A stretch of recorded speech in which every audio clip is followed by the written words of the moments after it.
Let's talk about Kamala Harris. All right, y'all. I want to talk about Cam Cam. Let me see something really quickly. One, two, tariffs, three Chinese, four Nancy Pelosi, and five education.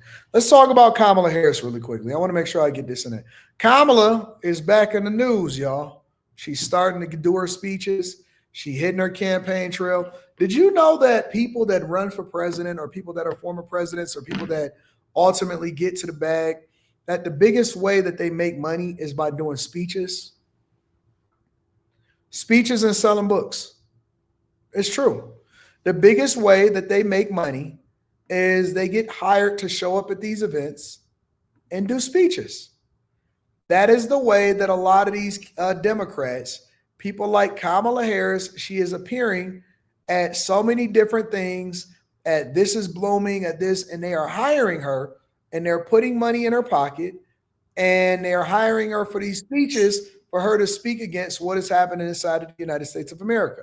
So with that being said, she has now appeared. She is appearing more than ever. She's appearing on live streams. She's doing speeches.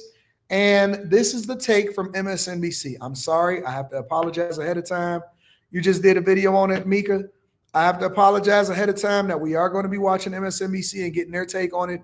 But this is some of what Kamala Harris had to say. And she was saying that she told you so, that we were going to deal with Trump as the way that we're dealing with him right now. One person, when a few stand with the courage, that is the courage exhibited by the leaders in this room every day, to stand, to have the courage to say, I feel fear. The courage to say what is happening is wrong. The courage to say that there is a way that we must chart to get through this. Understanding our power in the democracy we still have if we hold on to it. Courage is contagious. What could have been, everyone? What could have been? That, of course, was former Vice President Kamala Harris speaking at a summit of women leaders earlier this evening. It's one of the first times we've seen her speak out since her November election loss. She hasn't been out there a ton. We'll see if she comes out more. She also spoke about the current state of fear in our country. We are seeing organizations stay quiet. We are seeing those who are capitulating. Capitulating, nice. To clearly unconstitutional threats. And these are the things that we are witnessing each day in these last few months in our country. And it understandably creates a great sense of fear. I believe I was wrong about something. And so I'm going to bring myself to the front of the congregation. I believe I was wrong about something. I believe, stay with me on this one, guys. Stay with me on this one. I'm starting to question if Kamala Harris is actually going to run for governor of California. I believe that if Kamala Harris was going to run for governor of California, she probably would have already done so.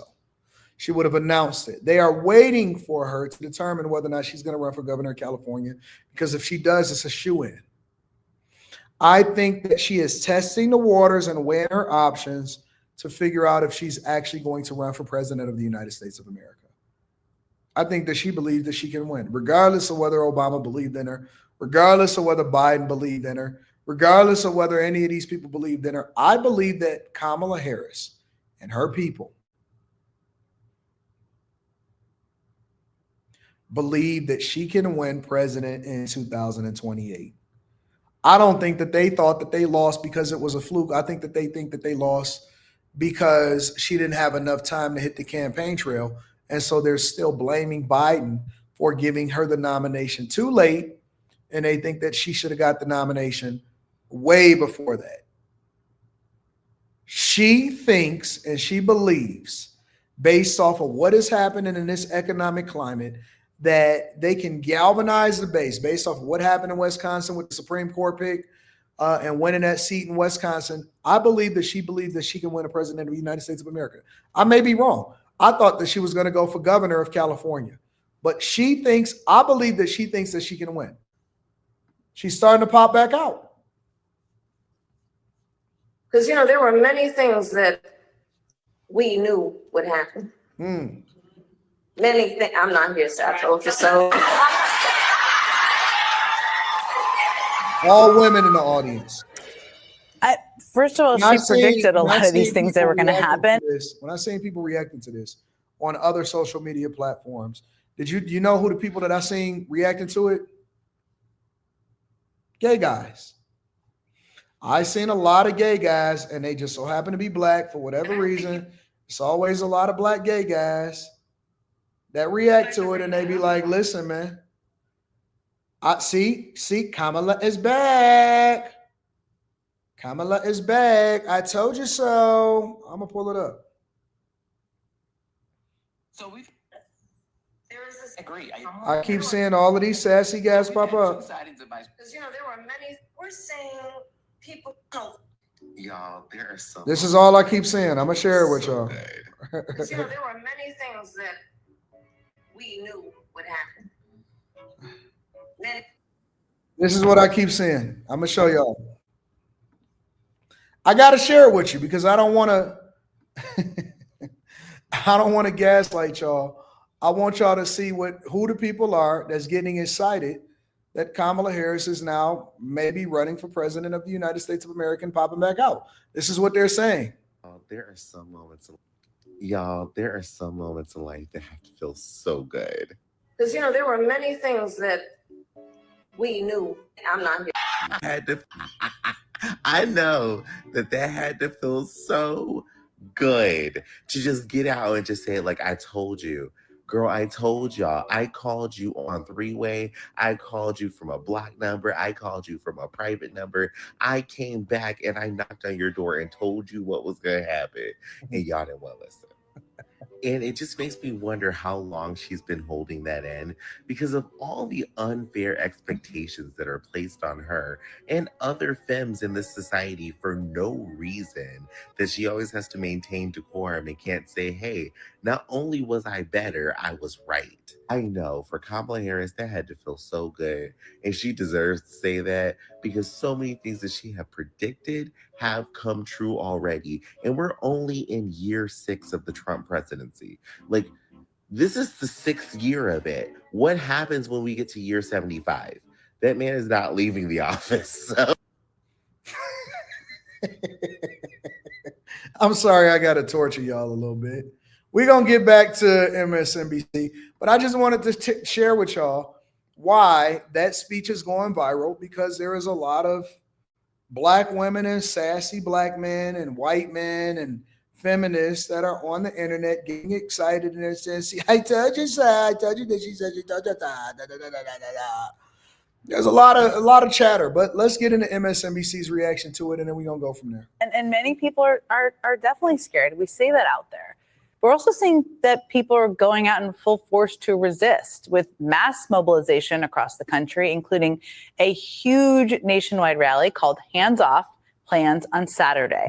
And joining me now is one of the people headlining the rally in D.C., Congressman Molly. You don't want to hang out with him and have a conversation with him, Molly? Jamie Raskin, who is, of course, a Democrat of Maryland, also ranking member of the Judiciary Committee. Congressman, it's great to see you. First, it's been a pretty good week for Democrats, I think. A week where people saw lots of candidates announce they were going to run. You saw Senator Booker do an overnight inspiring moment on the floor. Lots of good things happening in Wisconsin. And you're going to be the headline speaker for the Hands Off rally, as I mentioned, in D.C., with an expected attendance of 12,500 people. We'll see. Where do you see this mobilization effort against the Trump administration policies at this moment?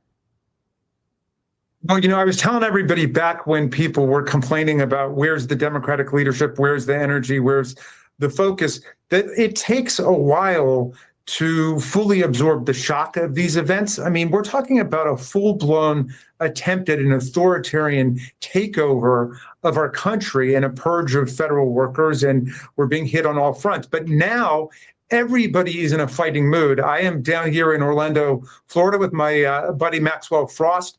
He just kicked off his year-long organizing program. And, he's the co-chair of Democracy Summer. We're going to be announcing Democracy Summer. We're hoping to have more than 1,000 young people across the country working full-time on Democratic campaigns and studying with great Democratic heroes of the past. The energy is extraordinary. It's astounding. What is this, a Thursday night? There were, I don't know, 350 people just packed in the firefighters hall, and lots of people couldn't get in. I'm everywhere, going to, all over America. My next move, personally, I believe that I am going to start hitting these events. Somebody had hit me up with an event that was supposed to be happening on April 5th, which is tomorrow. I would have had to cut out Tigers opening day to go to these events on April 5th so that I can see what's happening. But I think that my next move, probably regularly, more often than not, hopefully I can get out daily since the weather has changed. When I get back to the United States of America, I am going to start hitting these events, and I want to see what the people are talking about. I'm gonna hit the events on both sides. Any event, biggest ones in the States, I'm gonna go to different cities. I'm gonna go and fly, and I'm gonna go and talk to the people, and I'm gonna go and let them cuss me out and see what happens. I want to know what their thoughts are. I need to see the people who are supporting. I need to see the people who are protesting. I want to understand them. I want to get their opinions. I want to have conversations with them. I'm always up for having a conversation or a debate with somebody that thinks differently than me. So I'm definitely going to be in these streets. The minute that I get back, I gotta make sure I take care of some business. And then on Monday, we're gonna be back in the studio. And so maybe Tuesday, maybe starting Tuesday and Wednesday, or maybe I'll just do once a week, every Wednesday, just see what the streets is talking about. Every Wednesday I'll do it, or maybe on the weekends I see what's happening, and we'll see what's going on. So yeah, maybe I'll hit the streets. But I do believe that Kamala Harris is testing the waters to see whether or not she can run for the president of the United States of America. But my advice to most people would just be this: chill out, relax. Time tells all. Let's see how things shake out.